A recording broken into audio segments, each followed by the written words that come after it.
Hi viewers, welcome to our channel. Andhra Pradesh రాష్ట్రంలో ఎన్నికలు హడావుడి అయితే మొదలైందని చెప్పుకోవాలి. ఏ పార్టీలకు ఆ పార్టీలే అభ్యర్థులను ప్రకటించుకోవడం కావచ్చు, పొత్తులో భాగంగా ఎవరికైనా సీట్లు అనేది ప్రకటించుకునేటువంటి పనిలో లేదా వాటిని ఫైనలైజ్ చేసుకునేటువంటి పనిలో ప్రతిపక్ష పార్టీలు కూడా ఉన్నాయి. రీసెంట్గా పవన్ కళ్యాణ్ గారి ఇంటికి వెళ్ళి చంద్రబాబు నాయుడు గారు కలిసి ఎవరికి ఎన్ని సీట్లు, ఎవరికెవరికి ఎక్కడెక్కడ ఏ స్థానాలు పరిగణించాలనేటువంటి దాని మీద కూడా సుదీర్ఘమైనటువంటి చర్చ జరిగిందనేటువంటిది కూడా బయటకు వచ్చినటువంటి సారాంశం.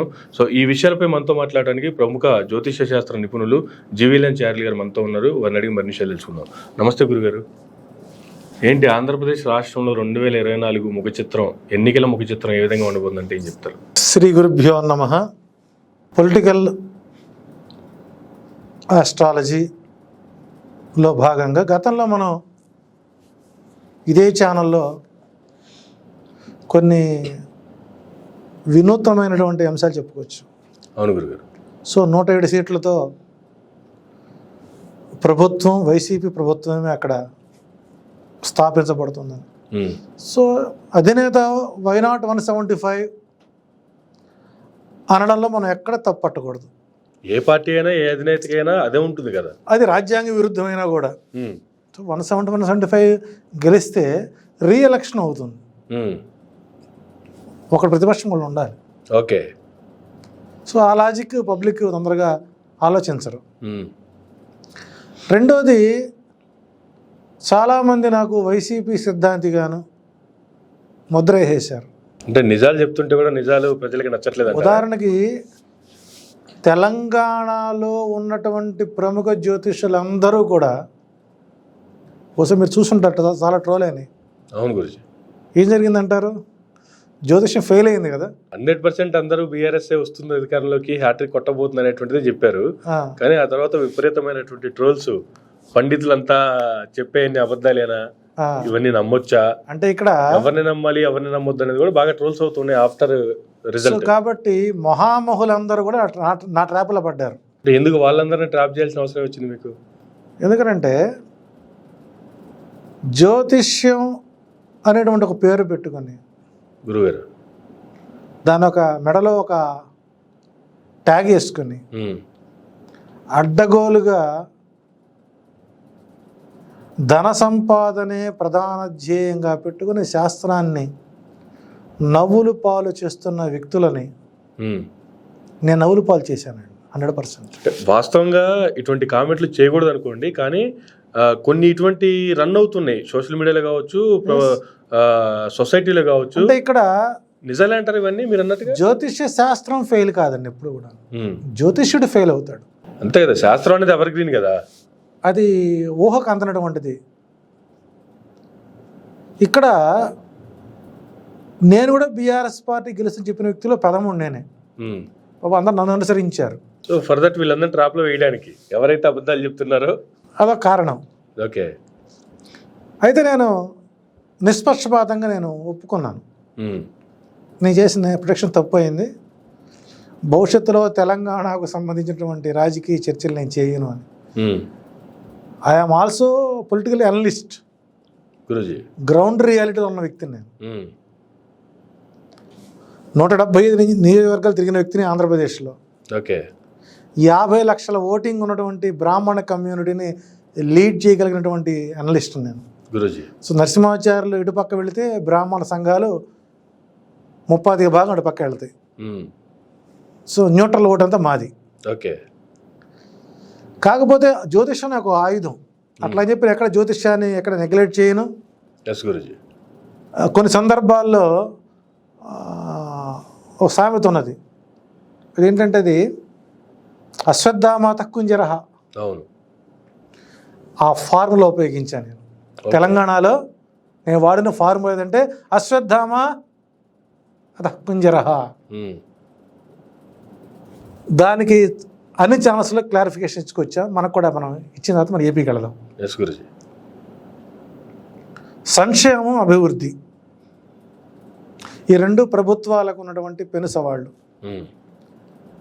తెలంగాణలో బీఆర్ఎస్ పార్టీ అభివృద్ధి చేయలేదా అంటే విజిబిలిటీ కొన్ని కనపడుతున్నాయి మనకు. ఎడ్యుకేటెడ్స్ అందరూ కూడా అభివృద్ధికి ఓటేశారు. ఉదాహరణకు చూసుకుంటే సిటీ మొత్తం కూడా సంక్షేమం లేదు కాబట్టి ఓటు రాలేదు. ఈ లాజిక్ ఎందుకు మిస్ అవుతున్నారు అనేది ఆలోచించాలి. రూరల్ మొత్తం కాంగ్రెస్ వచ్చిందంటే సంక్షేమం లేదు కాబట్టి. ఓకే, ఇక్కడ కాంగ్రెస్ పార్టీ ఫలానా వ్యక్తి పిసిసి అధ్యక్షుడిని ముఖ్యమంత్రి చేసిన సందర్భాలు కాంగ్రెస్ గవర్నమెంట్ ఎక్కడ మనకు కనపడలేదు. అలా ఎక్కడ డి శ్రీనివాస్ గారు 2 సార్లు అవ్వాలి, పొన్నాల లక్ష్మణ్ గారు 1 సారి అవ్వాలి, రాజశేఖర రెడ్డి గారు 2-3 సార్లు అవ్వాల్సిన వాడు కదా. ఊహించకుండా రోసయ్య గారు, ఊహించకుండా కిరణ్ కుమార్ రెడ్డి గారు చేశారు. తెలంగాణలో బానిసత్వాన్ని భరించలేరు, ఆంధ్రాలో ఆదరణను మర్చిపోరు. ఓకే, ఈ రెండు క్వైట్ ఆపోజిట్. Simple logic. 2004 సంవత్సరంలో రాజశేఖర రెడ్డి గారికి తెలంగాణ ఎలక్షన్ అయిపోయిన తర్వాత ఆ డే సాయంత్రమే ఒక పవర్ఫుల్ స్టేట్మెంట్ ఇచ్చారు. తెలంగాణ రావాలంటే వీసా తీసుకొని రావాలా అని. ఆ ఒక్క మాట ఆంధ్రప్రదేశ్లో ఓటు ప్రజల్ని కల్పించేసింది. ఇక్కడ జ్యోతిష్యుడు ఫెయిల్ అవడానికి కారణం వాళ్ళకి, అంటే వాళ్ళ జ్యోతిష్యులు కాదు నా దృష్టిలో, ఆ పేరు చెప్పుకొని వేసుకున్నారు అంతే. అదే వ్యక్తులు నిజమైన జ్యోతిష్యులు అయితే మీడియా ముందుకు వచ్చి నేను చెప్పింది తప్పు అని క్లారిఫికేషన్ ఇచ్చుంటే ఆ వ్యక్తి మీద ఉన్నత స్థితి పెరుగుతుంది, గౌరవం కూడా పెరుగుతుంది కదా ఆటోమేటిక్గా.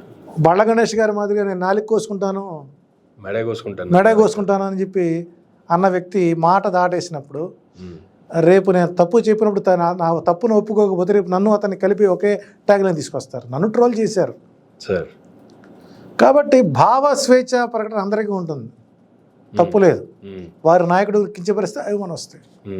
అవి తీవ్రమైన పరిధులు దాటితే దాన్ని ఎలా చేసుకోవాలో మాకు తెలుసు. సో కాబట్టి ఇక్కడ తెలంగాణ ఎన్నికల్ని, ఆంధ్ర ఎన్నికల్ని ఒకే విధంగా చూడకూడదనేది ఒక గుణపాఠం. ఇప్పుడు వచ్చిన తర్వాత సోకాల్డ్ ట్యాగ్ జ్యోతిష్యులు ఏపీ గురించి స్టేట్మెంట్లు ఏమన్నా ఇస్తారేమో, అంతేగా. ఒకడెవడో ఒకరోజు ముందు చూశానండి, మీరు 64 సీట్లతో గెలుస్తుందని చెప్పారని ఎలా చెప్పగలిగారు అంటే, అవతల జ్యోతిష్యుడిని వెధవ చేసినటువంటి ఛానల్స్ కూడా ఉన్నాయి. ఓ పక్క పబ్లిక్ డొమైన్లో బీఆర్ఎస్ పార్టీ వస్తుంది, కేటీఆర్ ముఖ్యమంత్రి అవుతారు అని చెప్పినటువంటి సిద్ధాంతి దగ్గరికి పోయి నిన్న రాత్రి నాకు 64 సీట్లు మీరు బీజేపీ కాంగ్రెస్ ఎలా చెప్పారని అంటే ఎవరిని ఎరుపప్పం చేసినట్టండి. శాస్త్రాన్ని అపహాస్యం పాలైపోయింది అక్కడ. ఓకే. సో కాబట్టి తెలంగాణలో అయిపోయింది, మంత్రాంగం అయిపోయింది. ఇప్పుడు ఏపీ. సో మళ్ళీ సోషల్ మీడియాకి ఏపీ ఆహారం ఏదంటే జగన్, జనసేన, టీడీపీ. భౌగోళికంగా చూసినట్లయితే ఆంధ్రప్రదేశ్ యొక్క భౌగోళిక ముఖ చిత్రం, భూమధ్య రేఖ, అక్షాంశ రేఖాంశాలు, లాంగ్ లాచిట్యూడ్ మనం కోణాలు చూసినప్పుడు 365 డిగ్రీస్లో నేను అబ్జర్వేషన్ చేసింది ఏంటంటే సంక్షేమ పథకాల వైపే ఓటర్ మొగ్గు చూపే అవకాశాలు ఎక్కువ ఉన్నాయి. ఓకే. సో రూరల్ మొత్తం వైసీపీకి అనుకూలంగానే వెళుతోంది అన్నది సత్యదూరమైన వాస్తవం. అది అందులో మనం ఏదైనా డిసైడ్ ఫ్యాక్టర్ అనేది రూరలే. ఇక్కడ మిథున లగ్నాధిపతి, మిథున రాశ్యాధిపతి, బుధ మహాదశ 17 సంవత్సరాల పాటు శని వదిలేశాడు. సో గతంలో మనం చెప్పిన వీడియోలో అక్టోబర్ 26వ తారీఖు నుంచి ఆయనకి జాతక పరిస్థితులు మారుతున్నాయి. అతను కొత్తగా డ్రామాలు ఆడాల్సిన పరిస్థితి ఏర్పడుతుంది. అంటే ఇక్కడ కిషోర మర్కట న్యాయము, మార్జాల మర్కట 2 రకాలు ఉంటాయండి. మార్జాల మర్కట న్యాయము, కిషోర మర్కట న్యాయం 2 రకాలు ఉంటాయి. ఇవి మనకు పరవస్తు చెన్నయ్య సూరి గారు చెప్పినటువంటి అంశం. మర్కట కిషోర న్యాయం అంటే కోతులకు సంబంధించిన సంభాషణ, పిల్లలకు సంబంధించిన సంభాషణ, ఈ 2 తీసుకొచ్చాడు. ఇక్కడ మాయకుల యందు మనిషి మాయావిగా బతకవలెను అని ఒక అంశం తీసుకొచ్చాడు. అంటే జగన్మోహన్ రెడ్డి గారి యొక్క స్ట్రాటజీలో నేను 3 రకాల వ్యూహాలు చూశాను. బహుశా ఈ అంశాలు ఆయన ఫాలోతోనే అనుకోవటంలా నేను. రెండోది, ఒక తాబేలు ఒక కుందేలు పోటీ పెట్టుకున్నాడు. తాబేలు ఉంది, దాని నడక చాలా గమనం నిదానంగా ఉంటుంది. కుందేలు చెంగున పరిగెత్తుంటుంది.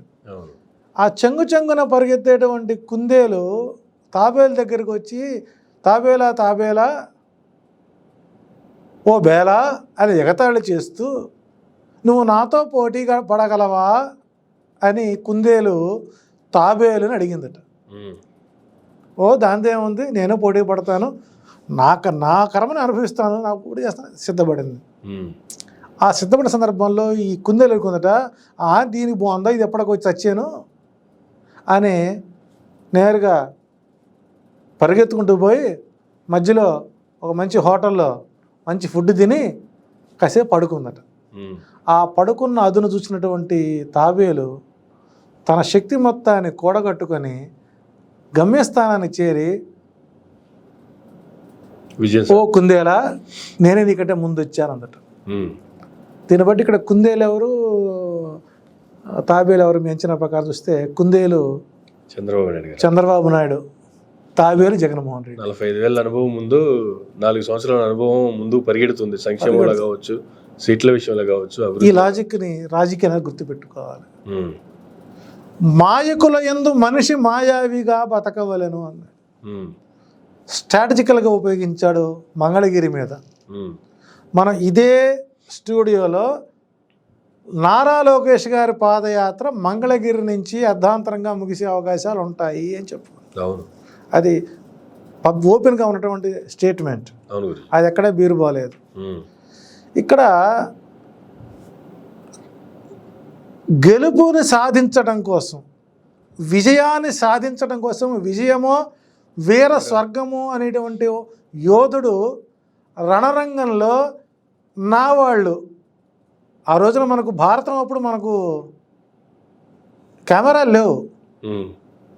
అప్పుడు హోల్ అండ్ సోల్ ఆస్ట్రాలజర్ ఒకడు ఉండేవాడు, సంజయుడు.